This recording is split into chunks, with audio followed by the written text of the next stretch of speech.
Factsverse presents Most Extraordinary Body Transformations in Wrestling History. The Big Show. The Big Show got his name because he is, well, big. It's common knowledge he suffers from the same condition as Andre the Giant, called acromegaly. The Big Show had surgery to have his endocrine system repaired, and it slowed down his metabolism quite a bit. Soon, managing his weight became difficult. He put on a great deal of weight, and then in 2014, he lost it again. You never know what big show you're going to see when you turn on your television. Hardcore Holly. When Bob Holly first started out, he was known as Sparkplug. He had long brown hair, he wore a racing jacket, and he rarely won a match. While he had muscles, he didn't have what is standard in the WWE. Between 1997 and 1998, we noticed a huge change in Holly. He shaved all of his hair off, dyed the rest blonde, and he changed his name to Bob Hardcore Holly. What was even more amazing was the transformation in his physique. His muscle gain was absolutely amazing. John Morrison. John Morrison started out in a WWE development called the Ohio Valley Wrestling in 2002. Back then, he had a nice body. It was considered to be high school athlete good. He worked really hard in the ring, and he really showed heart. By 2004, John had worked really hard and his body showed it. He had the body of an athlete/professional model, and he ended up on the cover of Muscle and Fitness in 2010. He went from a skinny hopeful to a superstar with amazing muscle definition. Test. When Test first signed on with the WWE in the late 90s, he looked fantastic. Eventually, he went on to wrestle on other circuits after an exodus from the WWE, but eventually he returned. When he came back, the change was incredible. He was more ripped than he had ever been before. At that point, he was in the best shape of his career. Soon after coming back and proving himself, he was terminated by the WWE for violating a wellness policy. Many people believe that he was doing steroids to look the way he did. Sadly, in 2009, he was found dead due to an oxycodone overdose. Eddie Guerrero. When Eddie first started his wrestling career, he looked like your average guy. The only difference is that he was one of the best wrestlers in the world. He didn't need the huge muscles to be big. He just needed the strength and the moves.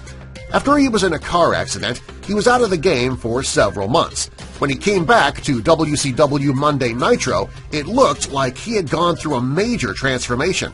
His biceps, triceps, neck, and traps had almost doubled in size. Rey Mysterio. When Rey Mysterio first started in the WCW, he weighed 160 pounds and he was able to fly through the air like we've never seen in wrestling. When the world of WCW ended, it was a while before we would see Rey again. When he showed up in the WWE on SmackDown, his body had completely transformed. He had amazing muscle mass, and he went from wearing tights to loose-fitting pants. Eventually, he started wearing a vest to cover the weight gain in his midsection. Scott Hall. In his early days of Razor Ramon, Scott Hall had one of the most amazing bodies in the business. He was 6 feet 5 inches tall, and he weighed over 240 pounds.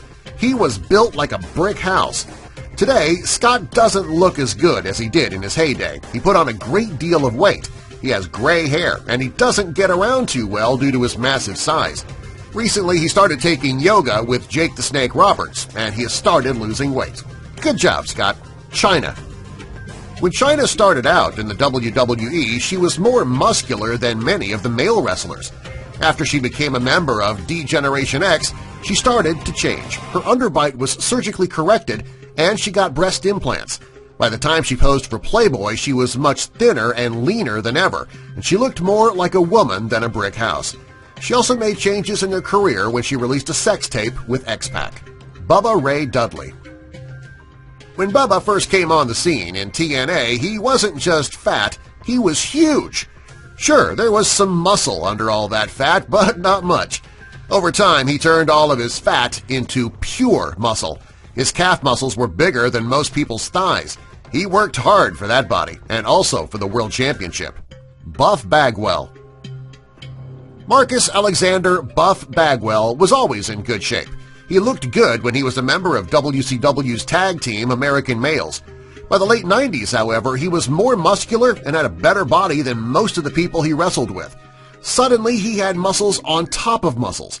His transformation was nothing short of amazing. Sting. Not all body transformations in wrestling have to do with muscles or fat. Sting came onto the scene looking like a surfer dude with blonde hair and a flat top. When Hulk Hogan left the WCW to create NWO, Sting changed completely.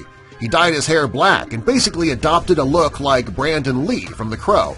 He also lost some of his muscle, leaving him thinner but more toned. Luckily, when he made his transformation, he didn't lose any of his wrestling ability. Mick Foley. Mick Foley has had many different faces.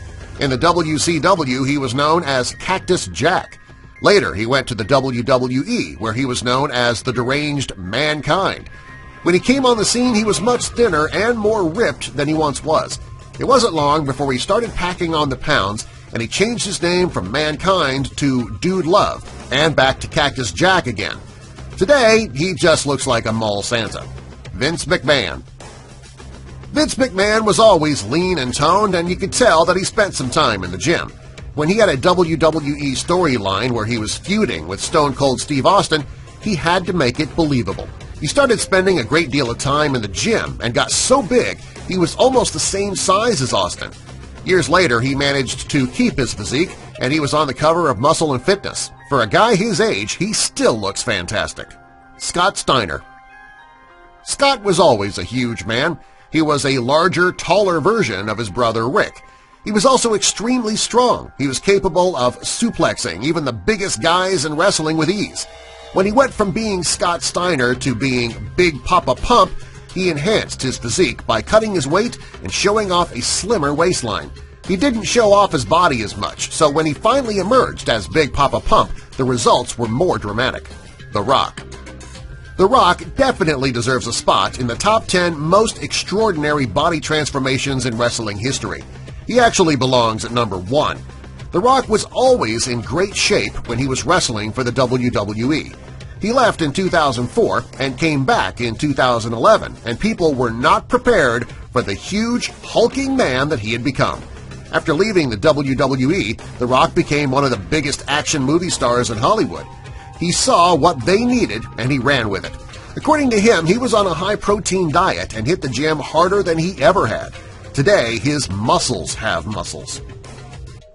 Subscribe for more. Now, if you'll excuse me, I have